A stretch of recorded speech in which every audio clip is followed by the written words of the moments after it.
সিএবির coaches কমিটির প্রধান। নতুন ভূমিকায় শক্ত হাতেই বাংলার ক্রিকেটের হাল ধরতে চাইছেন সৌরভ গঙ্গোপাধ্যায়।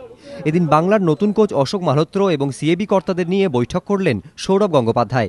বাংলার ক্রিকেটকে নতুনভাবে ঢেলে সাজাতে বেশ কিছু দাওয়াইও বাতলেছেন।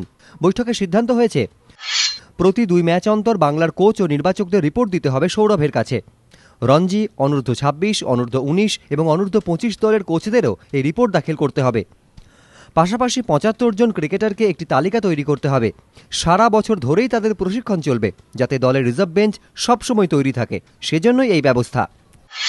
অনেক কিছু ডিসকাশন হয়েছে, যেটা সিএবি জানাবে আপনাদের, সেগুলো ইমপ্লিমেন্ট হবে।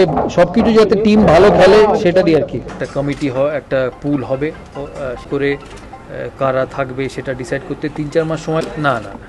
পাশাপাশি এদিন সচিন, সন্দীপ পাতিলকে নিয়ে মাথাচাড়া দেওয়া নয়া বিতর্কের নিরিখেও সৌরভের কথা, সচিন কবে অবসর নেবেন সেই সিদ্ধান্ত সম্পূর্ণ তাঁর। No, it's up to him.